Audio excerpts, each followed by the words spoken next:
So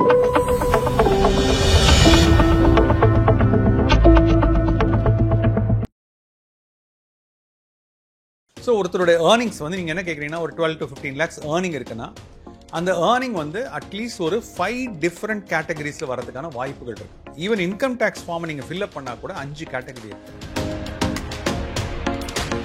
இப்போ வந்து சென்னையிலலாம் பார்த்தீங்கன்னா ஹை அண்ட் பில்டிங்லாம் நிறைய வர ஆரம்பிச்சிருச்சு. ஹை அண்ட் பில்டிங்னா நான் என்ன சொல்கிறேன்னா, இப்போது அடையார் பக்கத்தில் வந்து ரெண்டே பார்த்தீங்கன்னா 1 லட்சம் 2 லட்சம் ஒரு மாதத்துக்கு. இப்போ 2025 இருக்கும். இன்னொரு 5 வருஷம் 10 வருஷம் பார்த்தீங்கன்னாக்கா அட்லீஸ்ட் வந்து ஒரு 40% ஆஃப் த பாப்புலேஷன் வந்து நீங்கள் சொல்கிறதான் பண்ண போகிறாங்க. அதாவது எய்தர் ஃப்ரீலான்சராக இருப்பாங்க, இல்லைனா வந்து பிஸ்னஸ் தான் பண்ண போகிறாங்க. ஏன்னா ஸோ ஜென்ரலாக வந்து டேக்ஸ் சேவிங் இது எல்லாருமே எதிர்பார்க்குறது தான். லாஸ்ட் மினிட்ல ஏதாவது டேக்ஸ் சேவிங் பண்ண முடியுமா அப்படின்னு சொல்லி. இதுக்கும் டேக்ஸ் ஹேக்குக்கும் என்ன சம்பந்தம் அப்படின்னு கேட்டிங்கனாக்கா, அவங்க இந்த பாலிசியை அங்கே இருக்கும் போதே எடுத்தால் அவங்களுக்கு 2 விதமான டிஸ்கவுண்ட் கிடைக்கும். ஒரு டிஸ்கவுண்ட் என்ன கிடைக்கும்னா, நான் என்ஆர்இ வழியாக நான் பே பண்ணுறேன் அப்படின்னா, ஜென்ரலாக டேர்ம் இன்சூரன்ஸ் யார் கொடுப்பாங்கன்னா, யார் ஹேலாக இருக்காங்களோ ஹெல்த்தியாக இருக்காங்களோ யாருக்கு எந்த விதமானது வராதோ அவங்களால நமக்கு லாபம் அப்படின்னா தான் இன்சூரன்ஸ் கொடுப்பாங்க. ஒரு பர்சன் வந்து இயருக்கு வந்து 10 to 15 lakhs வந்து ஏர்ன் பண்றாங்க, அவங்களுக்கு எந்த மாதிரி டாக்ஸ் பிளானிங் சஜஸ்ட் பண்ணுவீங்க சார்? ஸோ ஒருத்தருடைய ஏர்னிங்ஸ் வந்து நீங்கள் என்ன கேட்குறீங்கன்னா ஒரு 12 to 15 lakhs ஏர்னிங் இருக்குன்னா அந்த ஏர்னிங் வந்து அட்லீஸ்ட் ஒரு 5 டிஃப்ரெண்ட் கேட்டகரிஸில் வரதுக்கான வாய்ப்புகள் இருக்குது. ஈவன் இன்கம் டேக்ஸ் ஃபார்மை நீங்கள் ஃபில்அப் பண்ணால் கூட 5 கேட்டகரி இருக்குது. ஃபஸ்ட்டு கேட்டகரி அப்படின்னு பார்த்தீங்கன்னா அது வந்து சேலரிட் இன்கம். சேலரிட் இன்கம்னா நம்ம ஒரு இடத்துல வேலைக்கு போகிறோம், அவங்க வந்து என்ன பண்ணுறாங்க, ஒன்று அடாக்காக கொடுக்குறாங்க, மாதம் மாதம் கொடுக்குறாங்க, பிஎஃப் பிடிக்கிறாங்க, அந்த மாதிரி பண்ணி கொடுக்குறது சேலரி இன்கம்.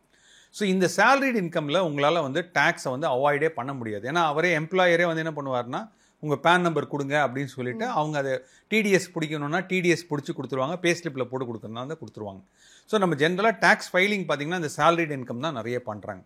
ரெண்டாவது விதமான இன்கம், அந்த 12 to 15 lakhs வரக்கூடிய இன்கம், ரெண்டாவது இன்கம் வந்து பார்த்திங்கன்னா இன்கம் ஃப்ரம் ஹவுஸ் ப்ராப்பர்ட்டின்னு சொல்கிறோம். ஸோ இந்த இன்கம் ஃப்ரம் ஹவுஸ் ப்ராப்பர்ட்டி அப்படின்னு பார்த்தீங்கன்னாக்கா ஒரு சிலருக்கு வந்து வீடு வாங்கி கட்டி வாடகைக்கு விட்டு அதில் வரக்கூடிய பணம் வந்து ஜாஸ்தியாக இருக்கும். இதே ஒரு சிலர் வந்து கேஷ்லேயே வாங்கி கேஷ்லேயே பண்ணுறாங்க, அது ரொம்ப தவறு. ஏன்னா நாளைக்கு தெரிஞ்சதுன்னா ஒரு பெரிய ப்ராப்ளம் ஆகிடும். ஒரு சமயம் நீங்கள் வந்து ப்ராப்பராக நீங்கள் வந்து வாடகைக்கு விடுறீங்க. இப்போ வந்து சென்னையிலலாம் பார்த்தீங்கன்னா ஹை அண்ட் பில்டிங்லாம் நிறைய வர ஆரம்பிச்சிருச்சு. ஹை அண்ட் பில்டிங்னா நான் என்ன சொல்கிறேன்னா, இப்போது அடையார் பக்கத்தில் வந்து ரெண்டே பார்த்தீங்கன்னா 1 லட்சம் 2 லட்சம் ஒரு மாதத்துக்கு. அடையார் பக்கத்தில் ஆரேபுரத்தில் பார்த்தீங்கன்னா ஒரு 4 BHK 3 BHK அப்பார்ட்மெண்ட் எடுத்திங்கன்னா 75,000 1 lakh 1,50,000 ரெண்ட் வருது. ஸோ இந்த மாதிரி ஒரு ஹை அண்ட் அப்பார்ட்மெண்ட் கல்ச்சராக வந்துருச்சு. ஸோ இந்த மாதிரி இருந்ததுன்னா அதுவும் வந்து உங்களுக்கு வந்து ஒரு ரெண்டல் இன்கம். ஸோ அந்த இன்கம் கீழே நீங்கள் வரீங்கன்னா அதுக்கு நீங்கள் தனியாக செப்பரேட்டாக பிளான் பண்ணணும். ஸோ சேலரிட் இன்கமுக்கு ஒரு செப்பரேட் பிளானிங் இருக்குது. ப்ராப்பர்ட்டி இன்கம் ஃப்ரம் ஹவுஸ் ப்ராப்பர்ட்டிக்கு ஒரு தனியாக ஒன்று இருக்குது. அதே மாதிரி ஒரு சிலர்லாம் என்ன பண்ணியிருப்பாங்கன்னா, நிறைய ட்ரேடிங் பண்ணுவாங்க. அதாவது வந்து ஸ்டாக் மார்க்கெட்டாக இருக்கட்டும், மியூச்சுவல் ஃபண்ட்ஸில் வாங்கி விற்கிறது, அதே மாதிரி ஏதாவது ஒரு பிஸ்னஸ் வாங்கி விற்கிறது, இதெல்லாம் வந்து கேபிட்டல் கெயின்ஸ்னு சொல்லுவோம். ஸோ இந்த கேபிட்டல் கெயின்ஸுக்கும் வந்து தனியாக வந்து அரசாங்கம் வந்து ஒரு சில ஸ்லாப் ரேட்ஸ் வச்சுருக்காங்க, ஒரு சில டிடக்ஷன்ஸ் வச்சுருக்காங்க. ஸோ இந்த பிளானிங் வந்து தனியாக இருக்கும். இது third type of income. Fourth type of income வந்து பார்த்திங்கன்னா எல்லாருமே சேலரிக்கு போகிறதில்ல. நிறைய பேர் வந்து பிஸ்னஸ் வச்சுருக்காங்க. பிஸ்னஸ்லேயும் ஏகப்பட்ட பிஸ்னஸ் இருக்குது. அதாவது வந்து ஒரு ப்ரொஃபஷனல் ரன் பண்ணக்கூடிய பிஸ்னஸ் இருக்குது, நார்மலாக பண்ணக்கூடிய ஒரு பிஸ்னஸும் இருக்குது. ஸோ இது வந்து அது ஒரு கேட்டகரி இருக்குது.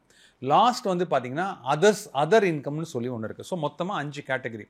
ஒன்று வந்து பார்த்திங்கன்னா சேலரி, ரெண்டாவது ஹவுஸ் ப்ராப்பர்ட்டி, மூணாவது வந்து பிஸ்னஸ் இன்கம், நாலாவது வந்து கேபிட்டல் கெயின்ஸ், அஞ்சாவது பார்த்திங்கன்னா other source. What is this other source அப்படின்னு கேட்டிங்கன்னா, என்கிட்ட வந்து 1 கோடி ரூபா இருக்குது.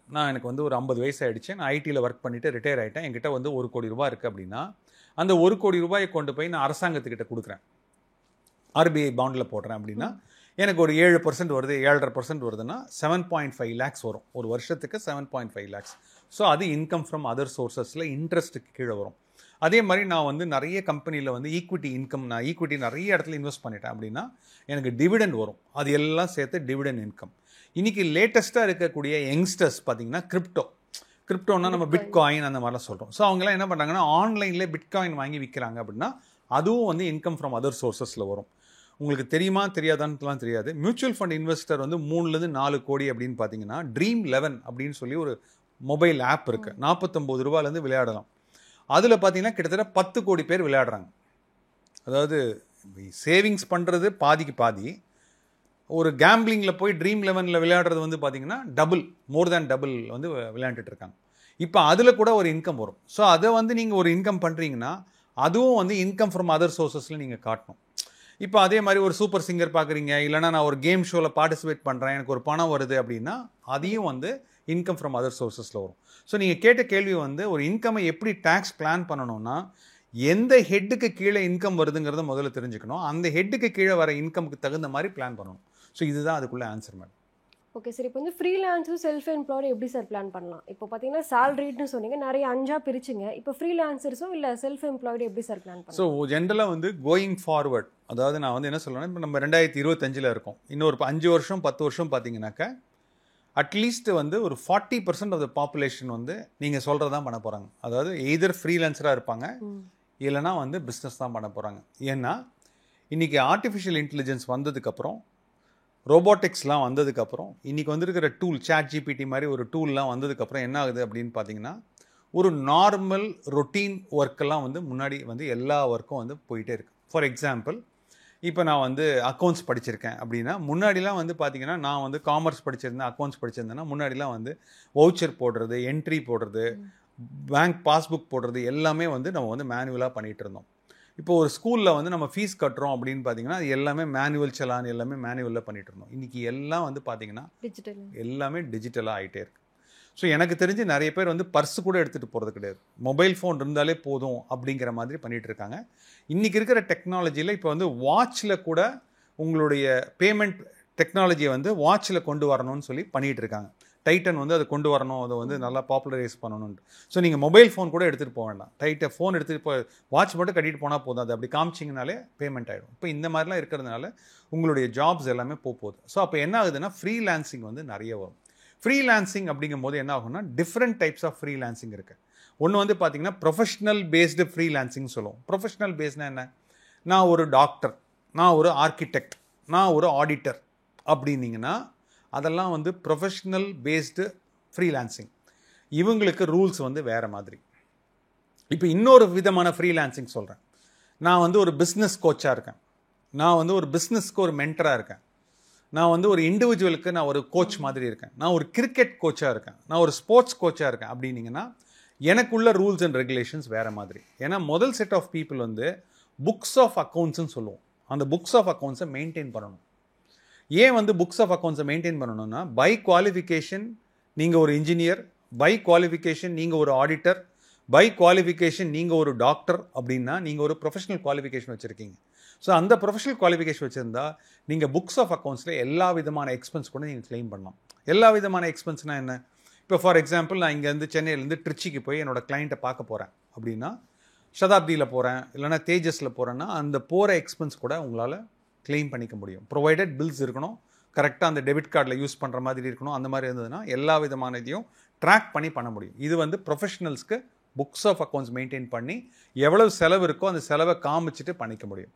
இதே வந்து இந்த ரெண்டாவது விதமான சொன்னேன், நான் வந்து ஒரு பிஸ்னஸ்க்கு ஒரு மென்டராக இருக்கேன், ஒரு லைஃப் கோச்சாக இருக்கேன் அப்படின்னாக்கா 50% ஆஃப் தி இன்கம் மட்டும் டிக்ளேர் பண்ணால் போதும். புக்ஸ் ஆஃப் அக்கௌண்ட்ஸ் மெயின்டைன் பண்ணணுங்கிற அவசியமே கிடையாது.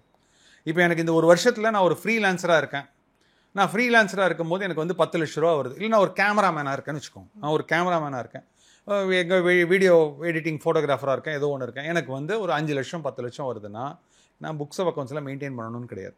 அந்த இதுக்கு ஒரு 50% எடுத்து நான் காமிச்சிட்டேன்னா ஒன்றுமே பண்ண வேணாம், வேலை முடிச்சுட்டு போயிட்டே இருக்கலாம்.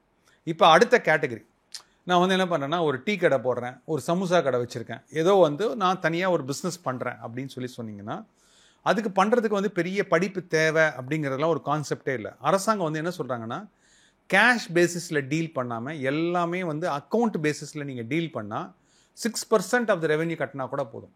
அதாவது ஒரு மாதத்துக்கு நான் 1 லட்சம் ரூபாய் வருமானம், அதாவது வருமானம் கிடையாது, 1 லேக்குக்கு சேல், அதாவது ரெவென்யூன்னு வச்சுக்கலாமே, 1 லேக்குக்குள்ளே சேல் பண்ணுறேன்னா வெறும் 6% மட்டும் நீங்கள் டேக்ஸை இன்கமாக காமிச்சு, அதாவது 6% மட்டும் இன்கமாக காமிச்சிட்டு நீங்கள் வந்து ஃபைல் பண்ணிட்டு போயிட்டே இருக்கலாம். டேக்ஸ் 6,000 ரூபாய் கட்டணும் கிடையாது, 6,000 ரூபாய் இன்கமாக காமிக்கும். ஸோ அதனால் வந்து நீங்கள் வந்து ஃப்ரீலான்சராக இருந்தீங்கன்னா ஒரு 3 விதமான பக்கெட் இருக்குது. ஒன்று வந்து ப்ரொஃபஷனலாக வரும்போது நீங்கள் புக்ஸ் ஆஃப் அக்கௌண்ட்ஸ் மெயின்டைன் பண்ணணும். ரெண்டாவது வந்து பார்த்தீங்கன்னா இதுக்கு புக்ஸ் ஆஃப் அக்கௌண்ட்ஸ் மெயின்டைன் பண்ண வேண்டாம். ஒரு மூணாவது வந்து பார்த்தீங்கன்னா நான் வந்து ஒரு சின்ன சின்ன பிஸ்னஸ் பண்ணுறேன் அப்படின்னா 6% or 8% ஆஃப் த ரெவென்யூ மட்டும் நான் காமிச்சிட்டேன், அதுக்குள்ளே இதெல்லாம் பண்ணிவிட்டு நான் பாட்டு போயிட்டே இருக்கலாம். இது 3வது. ஸோ இந்த மாதிரி டிஃப்ரெண்ட் கேட்டகரிஸ் இருக்குது மேடம். கண்டிப்பாக சார். இப்போ லாஸ்ட்டாக பார்த்தீங்கன்னா குயிக்காக ஒரு டேக்ஸ் சேவிங் டிப்பு இல்லை ஹேக் சொன்னால் எந்த மாதிரி சார் சொல்லுவீங்க? ஸோ ஜென்ரலாக வந்து டேக்ஸ் சேவிங் இது எல்லாருமே எதிர்பார்க்குறது தான், லாஸ்ட் மினிட்ல ஏதாவது டேக்ஸ் சேவிங் பண்ண முடியுமா அப்படின்னு சொல்லிட்டு. ஸோ இது வந்து வேரியஸ் கேட்டகரியில் பார்க்கலாம். ஃபஸ்ட்டு என்ஆர்ஐலேருந்து ஆரம்பிக்கலாம். இப்போ வந்து என்ஆர்ஐஸ் இருக்கிறவங்க கூட இந்தியாவில் வந்து இப்போ என்ன பண்ணுறாங்கன்னா, அவங்க நிறைய டெபாசிட் வந்து என்ஆர்ஓவில் போட்டு வச்சுருக்காங்க. அதே மாதிரி அவங்க என்ன பண்ணுறாங்கனாக்கா, இங்கே வந்து ப்ராப்பர்ட்டி இன்கம்லாம் இருக்குது. ஸோ அதே மாதிரி அவங்க என்ஆர்இ அக்கௌண்ட்டும் மெயின்டைன் பண்ணுறாங்க. அவங்களுக்கு ஒரு டேக்ஸ் ஹேக் வந்து சொல்லிக் கொடுக்கலாம். என்ன சொல்லிக் கொடுக்கலான்னாக்கா, ஒரு சில என்ஆர்ஐஸ்லாம் வந்து எஸ்பெஷலி இந்த 40 இயர்ஸ் 45 இயர்ஸில் இருக்கிறவங்கலாம் என்ன நினைக்கிறாங்கன்னா, எனக்கு அமெரிக்காவில் இருந்தது போதும், எனக்கு ஆஸ்திரேலியாவில் இருந்தது போதும், நான் இந்தியாவில் வந்து செட்டில் ஆகிடலான்னு பார்க்கலாம் அப்படின்னு பார்க்குறாங்க. அவங்க ஒரு சமயம் இந்தியாவுக்கு வரணும் அப்படின்னு நினச்சாங்கன்னா, அவங்க என்ன பண்ணலான்னா, இன்சூரன்ஸ் பிளானிங்னு சொல்கிறோம்ல, இந்த இன்சூரன்ஸ்லாம் ஹெல்த் இன்சூரன்ஸ்லாம் சொல்கிறோம், 2 இயர்ஸ் 3 இயர்ஸ் ஹெல்த் இன்சூரன்ஸ்லாம் எடுக்கிறோம்ல, இந்த 2 இயர்ஸ் 3 இயர்ஸ் ஹெல்த் இன்சூரன்ஸை ஊருக்கு வர்றதுக்கு முன்னாடியே அவங்க அங்கே பிளான் பண்ணி எடுத்தாங்கன்னா 2 விஷயம் இருக்குது. ஒன்று வந்து பார்த்திங்கன்னா, இந்த வந்து ப்ரீ எக்ஸிஸ்டிங் டிசீசஸ்ன்னு சொல்லுவாங்க. ப்ரீ எக்ஸிஸ்டிங்னா என்ன சொல்கிறது, ஃபார் எக்ஸாம்பிள் எனக்கு சுகர் இருக்குது, பிபி இருக்குது, எனக்கு என்னென்ன ப்ராப்ளம் இருக்குது, ஸோ அந்த வெயிட்டிங் பீரியட்லாம் வந்து அவங்க பண்ணிடலாம். இதுக்கும் டேக்ஸ் ஹேக்குக்கும் என்ன சம்மந்தம் அப்படின்னு கேட்டிங்கனாக்கா, அவங்க இந்த பாலிசியை அங்கே இருக்கும் போதே எடுத்தால் அவங்களுக்கு 2 விதமான டிஸ்கவுண்ட் கிடைக்கும். ஒரு டிஸ்கவுண்ட் என்ன கிடைக்கும்னா, நான் என்ஆர்இ வழியாக நான் பே பண்ணுறேன் அப்படின்னா அதுக்கு நான் ஜிஎஸ்டி கட்ட வேண்டாம் என்ஆர்இ அக்கௌண்ட்டில். ஏன்னா அது டாலர்லேருந்து வந்து இங்கே பே பண்ணுறதுனால ஜிஎஸ்டி வந்து 18% கூட சேவிங்ஸ் கிடைக்கும். இது வந்து ஒரு பிளானிங். 2வது வந்து என்ன பண்ணலான்னா, நான் நெக்ஸ்ட்டு 3 இயர்ஸ் ஃபாரின்லாம் இருக்க போகிறேன், ஆனால் எனக்கு ஒரு பாலிசி மட்டும் இந்தியாவில் ரன் ஆகட்டும், அதை நான் பேஸ் பண்ணி பண்ணிக்கிறேன் அப்படின்னா அவங்க 40% டிஸ்கவுண்ட், ப்ரீமியமில் கூட ஒரு 40% ப்ரீமியமில் வந்து டிஸ்கவுண்ட் கூட வாங்கிக்க முடியும். ஸோ அதனால் இது என்னன்னு கேட்டிங்கன்னா, டேக்ஸ் பிளானிங் இஸ் எத்திக்கல். நீங்கள் வந்து ஒரு எது பண்ணாலும் கொஞ்சம் பிளான் பண்ணி பண்ணுறது நல்லதுன்னு சொல்லுவாங்க. ஸோ அதே மாதிரி என்ஆர்ஐஸ் வந்து இந்த மாதிரி ஒரு சின்ன விஷயம், இது வந்து ஒரு சாம்பிளுக்காக தான் சொல்கிறேன். 2வது வந்து பார்த்தீங்கன்னாக்கா, இப்போ யாரோ ஒருத்தருக்கு ஒரு 50 வயசு 55 வயசு இருக்குன்னு வச்சுக்கலாம், 50 to 55, அவருக்கு வந்து கோமார்பிடிட்டிஸ்ன்னு சொல்லுவாங்க. கோமார்பிடிட்டிஸ்னால் என்னன்னாக்கா, அவருக்கு ஏற்கனவே வந்து சம் கைண்ட் ஆஃப் ப்ராப்ளம் இருக்குது. அவர் ஒரு ஸ்மோக்கராக இருக்கார், இல்லைனா அவர் ஒரு ஏதோ சம் கைண்ட் ஆஃப் ஹேபிட்ஸ் இருக்குது, இல்லை அவருக்கு ஏதோ உடம்புல வந்து ஏதோ சம் ப்ராப்ளம் இருக்குது அப்படின்னா ஜென்ரலாக வந்து இந்த டேர்ம் இன்சூரன்ஸ் கொடுக்க மாட்டாங்க. ஜென்ரலாக டேர்ம் இன்சூரன்ஸ் யார் கொடுப்பாங்கன்னா, யார் ஹேலாக இருக்காங்களோ, ஹெல்த்தியாக இருக்காங்களோ, யாருக்கு எந்த விதமானது வராதோ அவங்களால நமக்கு லாபம் அப்படின்னா தான் இன்சூரன்ஸ் கொடுப்பாங்க. ஸோ அவங்களுக்கு டேர்ம் இன்சூரன்ஸ் கொடுக்க மாட்டாங்க. இந்த 50-55 வயசு இருக்க வந்து இன்சூரன்ஸ் கிடைக்காது. ஆனால் இவர் என்ன பண்ணலாம் அப்படின்னு கேட்டிங்கனாக்கா, இவர் வந்து ஒரு டேக்ஸ் ஹேக் யூஸ் பண்ணலாம். என்ன பண்ணலான்னா, இவர் வந்து அந்த பழைய பாலிசிஸ்லாம் சொல்கிறோம்ல, அந்த என்டோமெண்ட் கைண்ட் ஆஃப் பாலிசிஸ், அதை வந்து என்ன பண்ணான்னா ஒரு 5 இயர்ஸ் 6 இயர்ஸ்க்கு எடுத்தாருன்னா, அண்ட் இவர் வந்து ஒரு 40-50 இருக்காங்க அப்படின்னா அவருடைய இன்கம் லெவல்ஸ்லாம் பார்த்தீங்கன்னா ஒரு மாதத்துக்கு 2 லட்சம் 3 லட்சம் கூட இருக்கக்கூடிய வாய்ப்புகள் இருக்குது. இப்போ நான் ஐடி இண்டஸ்ட்ரியிலேருந்து நான் ஒர்க் பண்ணுறேன், எனக்கு ஐடி இண்டஸ்ட்ரியில் எனக்கு 20 இயர்ஸ் எக்ஸ்பீரியன்ஸ் இருக்குன்னா என்னோட சேலரி லெவல்ஸ் வந்து பார்த்திங்கன்னா நிறைய இருக்கும். ஸோ அப்படி இருக்கும்போது நான் என்ன பண்ணுவேன்னா, என்னுடைய பேசிக் சேலரியும் கொஞ்சம் நல்லா இன்க்ரீஸ் பண்ணிவிடுவேன். பேசிக் சேலரி வந்து ஒரு 2 lakhs rupees வரைக்கும் கொண்டு போகிற மாதிரி கொண்டு போயிடுவேன். அதே மாதிரி என்ன பண்ணுவேன்னா, இந்த மாதிரி ஒரு பழைய, அதாவது endowment kind of policy, so அப்போ எனக்கு இன்சூரன்ஸும் கிடைக்கும், ஓகே, பழைய பாலிசியில் டேக்ஸ் எக்ஸம்ஷனும் கிடைக்கும். நான் உங்ககிட்ட வந்து சொல்லியிருந்தேன், இந்த மாதிரி வந்து old tax regime versus new tax ரெஜிமில் ஒரு 7.5 lakhs 8 lakhs வரைக்கும் பிளான் பண்ணேன். அப்போ இதெல்லாம் வந்து ரொம்ப யூஸ் ஆகும். அதே மாதிரி என்பிஎஸ்ன்னு சொல்லுவோம், நேஷ்னல் பென்ஷன் ஸ்கீம் அப்படின்னு சொல்லுவோம். நான் ஜென்ரலாக வந்து ஒரு ஹை காஸ்ட் எம்ப்ளாயியாக இருக்கேன் அப்படின்னா நான் என்ன சொல்லுவேன்னா, என்னுடைய 10% ஆஃப் த பேசிக் சேலரியை நீங்கள் வந்து எனக்கு என்பிஎஸ்சில் போட்டு கொடுங்கன்னு. ஸோ இந்த 10% ஆஃப் த பேசிக் சேலரியை போட்டால் அது ஓல்டு டேக்ஸ் ரெஜிமாக இருந்தாலும் சரி, நியூ டேக்ஸ் ரெஜிமாக இருந்தாலும் சரி, அவங்களுக்கு வந்து இதை வந்து கிளைம் பண்ணிக்கலாம். ஆனால் அது எம்ப்ளாயர் தான் பே பண்ண முடியும். இன்னொரு டேக்ஸ் ஹேக் வந்து என்ன பண்ணுவேன்னா, நான் வந்து ஓல்டு டேக்ஸ் ரெஜிமுக்கு போகிறேன்னா ஓன் கான்ட்ரிபியூஷன் டு என்பிஎஸ்னு ஒன்று இருக்குது. அந்த ஓன் கான்ட்ரிபியூஷன் டு என்பிஎஸ்சில் நான் என்ன பண்ணுவேன் அப்படின்னு பார்த்தீங்கன்னாக்கா, கிட்டத்தட்ட ஒரு 50,000 ரூபாய் வருஷத்துக்கு 50,000 ரூபாய் பே பண்ணுவேன். எனக்கு அதில் வேறு எனக்கு பெனிஃபிட் வரும். இது எல்லாத்துக்கும் மேலே எனக்கு ஒரு 50 இயர்ஸ் ஆகிடுச்சு அப்படின்னு சொன்னீங்கன்னா, செக்ஷன் 80Dன்னு ஒரு செக்ஷன் இருக்குது. அந்த செக்ஷன் வந்து பார்த்தீங்கன்னா இன்சூரன்ஸ் ரிலேட்டட் செக்ஷன். நான் என்ன பண்ணுவேன்னா, ஜென்ரலாக வந்து ஒரு 2 to 3 இயர்ஸ் இதர், ஏன்னா 1 இயர்க்கு எடுத்தால் ஃபுல் ப்ரீமியம் கட்டணும், 2 இயர்ஸ்க்கு எடுத்தால் ஒரு 10% டிஸ்கவுண்ட் கிடைக்கும், 3 இயர்ஸுக்கு முன்னாடியே பே பண்ணால் எனக்கு 15% டிஸ்கவுண்ட் கிடைக்கும். அதுவும் என்னுடைய ஏஜ், அதாவது ஸ்லாப் வைஸ் தான் அது வந்து இன்க்ரீஸ் ஆகும். ஃபார் எக்ஸாம்பிள் எனக்கு ஏஜ் வந்து 49 வச்சுக்கோங்க. நான் என்ன பண்ணுவேன்னா, 49 இருந்ததுன்னா நான் என்ன பண்ணுவேன்னா, நெக்ஸ்ட் 3 இயர்ஸ் சேர்த்து எடுத்துருவேன். அப்போ 49, 50 and 51 இது 3 இயராக எனக்கு சேர்ந்து கவர் ஆகிடும். இப்போ எனக்கு ஏஜ் 54 அப்படின்னா 54, 55 and 56. ஸோ அப்போ என்ன ஆகிடும்னா, நீங்கள் ப்ராப்பராக பிளான் பண்ணிங்கன்னா என்ன பண்ணலான்னா, இந்த ஹெல்த் இன்சூரன்ஸ் பொறுத்தளவுக்கு இந்த செக்ஷன் 80D பெனிஃபிட் பொறுத்தளவுக்கு 1 லட்ச ரூபா ஆனாலும் நான் 1 லட்ச ரூபா கட்டிடுவேன் ப்ரீமியம். ஸோ அந்த நான் 1 lakh நான் கட்டுறேன் அப்படின்னா அது 3 வருஷத்துக்கு டிஸ்ட்ரிபியூட் பண்ணுவேன். இந்த வருஷத்துலேயே நான் எல்லாத்தையுமே கிளைம் பண்ணிக்க மாட்டேன். அதே மாதிரி இப்போ எனக்கு ஏஜ் வந்து ஒரு 55 வச்சுக்கோங்களேன். என்னுடைய அப்பாவோட ஏஜ் வந்து கிட்டத்தட்ட ஒரு 78, 79 இருக்கிறதுக்கான வாய்ப்புகள் இருக்குது. ஏன்னா எங்கள் அப்பாவுக்கு 79 இருந்தால் எனக்கு ஒரு 55 இருக்கும், 53 இருக்கும். அப்போ நான் என்ன பண்ணுவேன்னா எங்கள் அப்பாவுக்கும் அம்மாவுக்கும் ஏஜ் வந்து 80 இயர்ஸ்க்கு கீழே இருக்குது அப்படின்னு சொன்னால் அவங்க பேர்லேயும் கூட நான் வந்து இன்சூரன்ஸ் பாலிசி எடுப்பேன். ஸோ டேக்ஸ் பிளானிங் அப்படிங்கிறத வந்து நீங்கள் பார்த்து பண்ணிங்கன்னா நிறைய சேவ் பண்ண முடியும் மேடம். கண்டிப்பாக சார். டேக்ஸ் பிளானிங் பற்றி ரொம்பவே டீட்டெயில்டாக சொன்னீங்க. ரொம்பவே நன்றி சார். தேங்க்யூ.